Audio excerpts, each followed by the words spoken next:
ay kailangan sa mga batang manonood. Ang nakaraan sa Pinoy Big Brother Gen 11. Gumaan naman yung pakiramdam ko ulit sa kanya. Walang halong kaplastikan. Parang naibsan onte yung pakiramdam ko when I saw her with a smile. Isang task upang pagdugtungin ang pagkakaibigan ang ibinigay ni Kuya. Upang matawiran ng mga housemates sa dulo ng linggo. Gagawin po natin yan, kagaya nung sa balsa pa rin. Ay, di Kung pwede. sa kanila, hindi pa touch. Kailangan gawa tayo ng sarili natin.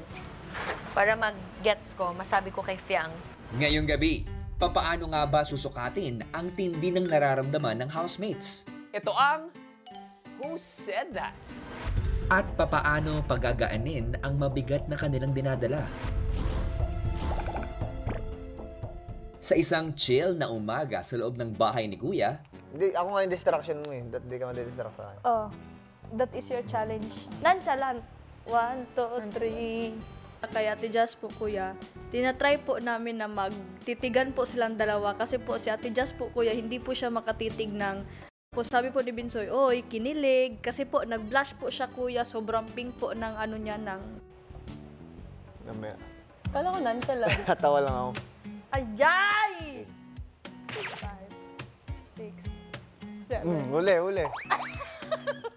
Wala, huli. Manalo. Sa emosyon na yan. Jazz, ganyan ba ang nonchalant? Parang di naman. Ang teens kaya, nonchalant din? Silipin nga natin. Si Ray naging taya po, Kuya. It was so fun messing around with her. Baka mamaya madali pa ng kung ano-ano dyan sa kwarto. Baka madamay pa ako.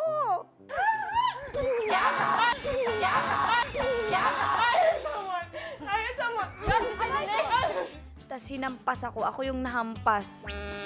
Pero okay lang, hindi naman masakit. maya-maya ay magkahiwalay ng ipinatawag ni Kuya ang teen at adult housemates sa confession room. Ngayong araw ay magiging contestants kayo sa isang game show. Welcome sa pinakabagong game show sa bahay ni Kuya na puro salita. Ito ang Who Said That? Gamit ang mga salitang ipapakita ko sa inyo, huhulaan nyo lang kung sino ang nagsabi ng mga ito mula sa kabilang grupo. At kapag natukoy nyo na Who Said That, ito ang maririnig nyo. Correct ka dyan! At kapag correct ang answer nyo, tapatan na ng feelings to. Gamit ang mga numero na hawak nyo, sukatin at ipakita ang tindi ng nararamdaman nyo. Kaya tandaan, magpakatotoo, let's play! Who said that? Nakapaglaban ka na. Ay, nakapaglaba ka na ba ng iyong panty? Kasi kalat dito, kalat doon. Bahay mo ba to? Feeling mo naman. So, who? Uy, ayoko lang mga ganyan. Uy, Correct ka dyan! Yay! Tama ako! So, my rate is 1. 1, Kuya, kasi hindi po ako naapektuhan at natawa lang po ako doon. That's all. Thank you. Ay, sa unang game show po, Kuya, nakaka-enjoy. Yung parang excitement po. Kaibigan kita pero dapat kaibigan kita. Kaibigan kita pero dapat bitawan. Dun sa labas hindi ka mahihirapan. That makes more sense. What was your comeback on that? No, don't ask! Don't ask! No, that's the one I regret the most. Correct ka dyan! Ano naramdaman mo nun? Tupo, dahil... Na-cringe po ako sa reply ko. Because she was singing that song, Kuya. She just changed the lyrics. I was trying to change the lyrics and continue the song. But I failed to do it. So I was like, oh, why did I do that? Alam mo, nung nalaman ko na ikaw ang katapat ko, Sus sus ko! ko po, paano? Paano ka mananalo? JM. Correct ka dyan! Feeling ko ako yung nanalo talaga po nun ko yun. Murag Jaren. Pag sasabihan mo kung unggoy Ayos ayos. Correct ka dyan. Para sa akin, 1 point po kuya. Dahil yung linya na ho na yun, nanggaling din ho sa amin. Natuwa po ako sa sinabi. Hindi ho talaga ako nasaktan kuya. Alam kong mahirap lang ako, pero alam ko rin sa sarili ko na kayang kitang lamangan. Binsoy. Correct ka dyan. I give it a 2 because I was confused and I didn't expect Binsoy to bring up backgrounds in this rap battle. Sa mga sumunod na tanong ay magkakasunod na sinukat ng magkakabilang grupo ang kanilang nararamdaman sa mga narinig na linya sa rap battle. Masaya ba yung nanay mo sa pinaggagawa mo dito? Correct ka dyan. I give it a 3. Kasi dinama yung nanay ko. Ayokong dinadama yung nanay ko. If about nga sa akin, hindi nga po ako masasaktan or wala nga po akong mararamdaman. Kaya isang beses lang ako nag-number 3 na, siyempre, dun sa scoring kanina. Kasi yun yung about kay mommy. Ikaw, proud ka ba na nakikita ka ng kapatid mo at ng mama mo na ang kalandian mo dito? Ano bang pinunta mo dito? Pangarap o syota? Yang po, kuya. Correct ka dyan. Okay, I think dito ako nagsimula na parang uminit yung tenga ko. Especially nung sinabi niya na proud ba yung mom and brother mo, tapos kalandian. Because parang, you really think of me that way, na I'm only here because of that. So yun lang, my goal here is not to find love or not to do anything. It's for my dream. Yun lang po, kuya. Doon ako na-hurt sa kalandian. Nasa moving on stage na po ako, ayoko na pong balikan. Pero I feel like I needed that also. Kahit 2 to 3 days after that happened, grabe, guilt na yung pumasok talaga. Basta ihiwalay mo lang ang emosyon mo at sa... Now, na habang binabasa namin, it's more of lungkot na... Thank you for playing Who Said That? Thank you, kuya! At dito, nagtatapos ang Who Said That? Sa game show na inyong nilaruan, tutumbasan ko ng karampatang bigat ito upang yung pasanin hanggang sa oras na aking itatakda.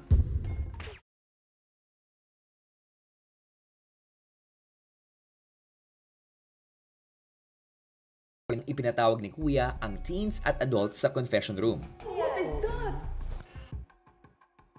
Ooh, Jaren. Yeah. Ooh. It has our names. Ooh. Ooh. Uy. Huh? What? Ja. Wala, bawal hawakan. Alo? Ulit. Ayos. Adult housemates, teen housemates, sa game show na inyong nilaruan ay nilayon kong masukat ang maging bigat ng mga salitang inyong natanggap. At ngayon, tutumbasan ko ng karampatang bigat ito upang yung pasanin hanggang sa oras na aking itatakda. Ang mga pabigat nga nakatumbas ng mga salitang natanggap ng mga housemates mula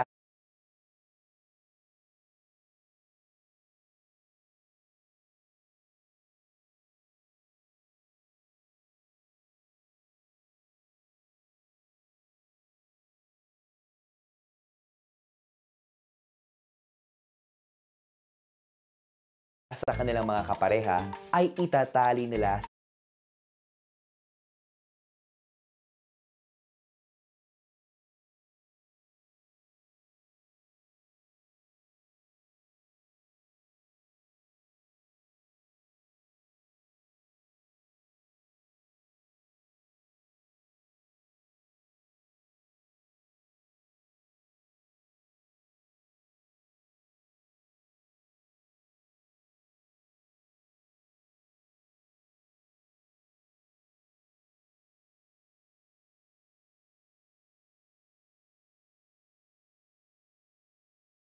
sa kanilang mga paa. Pwede nila itong hilain o pasanin basta't kailangan kasama nila ito sa lahat ng kanilang mga gawain. Kaya ba?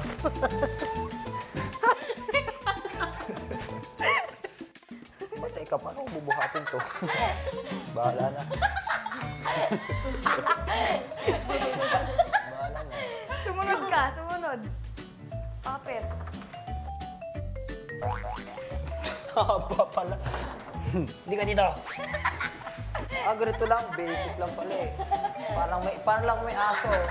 Parang may pet. Tama! Ituring nyo na lang na pet mga yan. Pet Malu. Parang may dalang chihuahua lang. Ay, namimiss mo aso mo, di ba? Agay. Yun nga sabi ko, pero ba't may ganito? Kuya, mas mabigat pa sa akin to. Pasabog. I underestimated the sack po, kuya. Akala ko di masakit. Pero po, nung ginawa ko na po, masakit po pala siya. Pwede naman tayo gumawa ng nakaganto. Pwede lang mahaba. Alam mo, mabilis.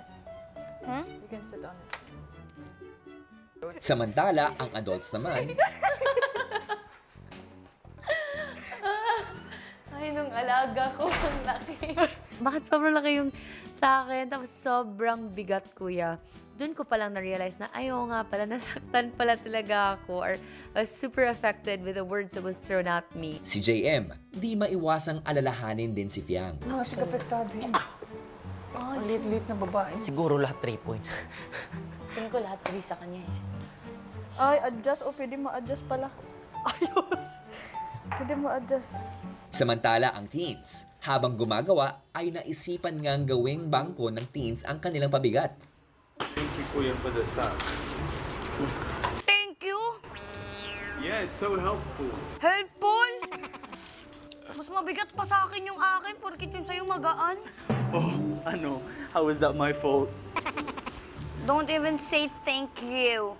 Because someone is really having a hard time. Kasi every time nagagalaw kami, kailangan muna namin unahin yung mabigat. At lalo na kuya, pasabog sa paaba nakalagay. Well. What do you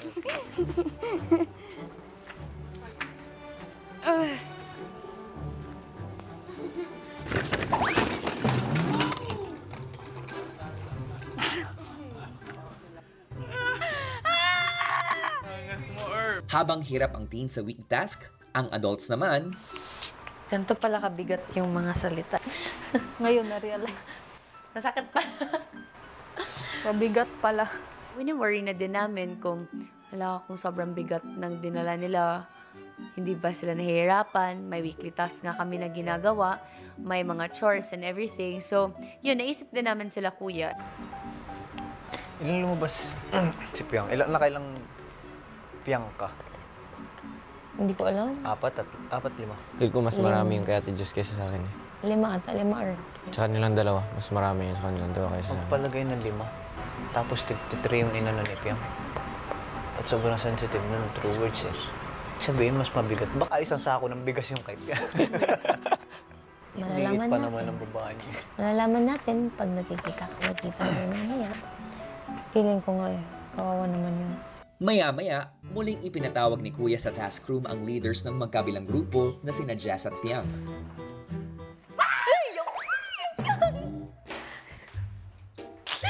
Ang bigat no. Ang sakit. Aray ko. Tagas sa mukha. Yung ano mo ba? Mabira mo? Ano mo? Hindi. Kaya binubuhat ko. Si JM, ang liit. Ay. Oo. Kasi ang liit mo kay JM. Sabi niya pa, pwede ko to gamitin sa kamay. Sabi niya, kakain pa ako. Ganito. Tige. Kay din maliit lang. Maliit kay. Parang tinatawanan muna namin yung bigat na dala namin without really like talking deeply about what it truly meant. Ano yung ginawa niyo? Pinag-usapan din ni Jess at Fiang ang magiging diskarte sa kanilang weekly task. Sabi pala ni JM and ni Benzoy, miss ka na namin, Fiang, eh. Pag nagkita tayo, sabi ni Benzoy, Fiang, pwede mo akong kagatin, pwede mo akong hampasin. Tapos sabi ni JM, ako, kagatin mo ako, Fiang. Yan yung sabi nilang dalawa. So, it was a light conversation. Bye. Ayun, ito pahiram. Nangagat. Ay, it's not Anong klaseng aso si Ramsey? Aso na sako po. Ramsey, sit. Wow, that's so cute. Paano naman? Habang abala naman ang adult sa weekly task sa labas ng bahay, ang teens naman sa loob, gumawa na lang ng paraan para mapaglibangan ang kanilang mga pabigat. Poy! Poy! Anong chihuahua mo?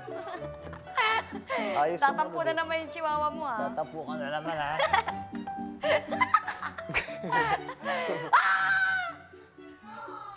Para pala pag-ihi. Kasama mo. Wah! Itong alaga ko, kuya, si Ramsey po. Ayun, lagi po siyang tamad. Ayaw po maglakad. Parang may pinagmanahan yung asong yan. Kaya minsan ang bigat-bigat po hilahin. Tamad po na alaga. Anong klaseng aso si Ramsey? Hybrid po. Aso na sako po. May sako na pagkaaso. Ay, hindi. May aso na pagkasako po. Ano ba talaga, JP? Aso na sako o sako na aso? Kasi ako malapit ng sumuko sa'yo. JP, binibigyan kita ng kapangyarihan na bigyan si Ramsey ng mga paa. Pati mata na din po. Saka ilong. Matapos ang makeover ni Ramsey, Meron na, kuya. How cute! Hi, Ramsey! My dog! What does Adios. that mean? Let's go, my boy. Ramsey. It's named Ramsey po. Naging aso po yung sako niya. Ano ba siya? Aso o sako? Chihuahua po siya, kuya. At Chaco po. Ano yung tsako? Chaco po. Asong sako po. So cute! Yeah, tama. Such a cute dog. What breed is your dog? Oh, nangangat yan. Nangangat. JP's dog, Ramsey, just wanted to communicate with JP if he was hungry, if he needed to pee. Sorry. Nangangat yan. You have to give Masyadong food. hawakan. Pero meron po ako talaga ko yung si Ramsey po, yung Ramsey ko po talaga na totoo. Yun po yung asong bigay po sa akin ni Daddy Kuya. Pero kuya, namatay po siya last year lang. Si Ramsey the second na po to, kuya. Oh, it wants food. Gusto Hindi. niya din daw. Pag may taong iba kaya gagalit yan eh. Gusto niya food. Yung aso niya, kuya, tumatahol na kay kuya kasi gutom na, kuya. Sabi niya, nakadiet yan, nakadiet. Hala ka! Tapos, bibigyan niya, kuya, ganito lang kaliit, kuya. Gutom na yung aso niya, kawawa. Kawawa yung aso niya talaga. Legit, kawawa si Ramsey. Napakain mo ba o ikaw yung kumain? Hindi, napakain ko po, kuya. Pinagda-diet ko po kasi, kuya, kasi masyadong mataba na po. Itong aso ko. JP, Kuya, isang task ang ibibigay ko sa inyo ni Ramsey II. opo, kuya. Gusto kong maghanda kayo ng isang dog show para sa mga teen housemates. Sige po, kuya. Ang dapat maipakita mo ang 5 tricks ni Ramsey. Sige po, kuya. paglabas na confession room, agad na tinrain ni JP si Ramsey II para sa magaganap na dog show. 1, 2, 3. Yes. JP, pang Olympic gold medalist na ata ang tinuturo mo dyan kay Ramsey. Second trick. Maya-maya pa, tinipon na ni JP ang mga kasama para sa inihandang dog show. Kakaroon tayo ng The Achako Show. What does that mean? Asong sako. Ibibigyan ko yung 5 tricks na pinag-practice na namin. First trick. Ramsey. Do a barrel roll. Uy, nagkamali. Yung roll over may kasamang talon. Ano yun? Okay ba siya? Si Ramsey man sa kanyang tatay. Kaya siguro ganun si Ramsey. Nakuha niya yung ugali ng tatay niya. Next trick. Ramsey. Sit. Ba.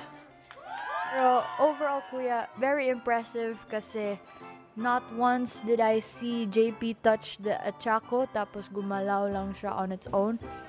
Wow, impressive, kuya. I loved it. Wow, that's so cool. Kaya niya mag-play dead? Play dead. Kaya play dead. Ano mo siya?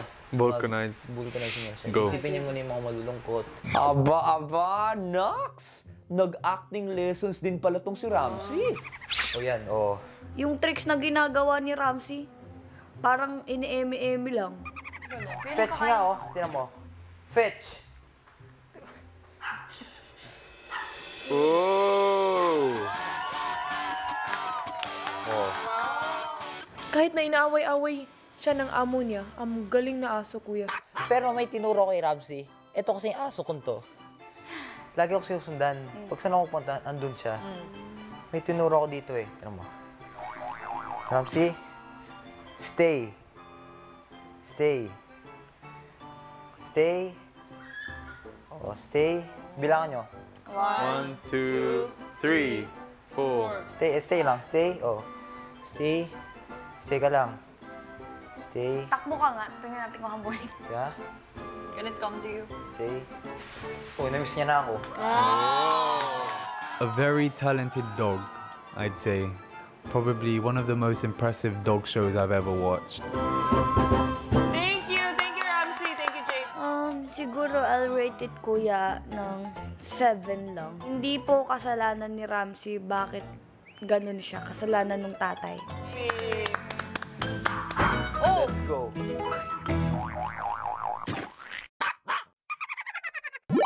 Abangan bukas. Pusang gala. Pinagtagpo ko kayo dito para muling magkita. Open soy. At higit sa lahat ay matulungan ang isa't isa. You're so loving to everyone. It may be different for all, pero nakikita ko yun. And ang dami, through all the things that we've gone through, the first time I saw you again, sobrang saya ko, to be honest. Grabe, kahit kay kuya lagi ko sinasabi na nakikita kita na pure yung intentions mo and how genuine you are talaga. I think I found my ate na.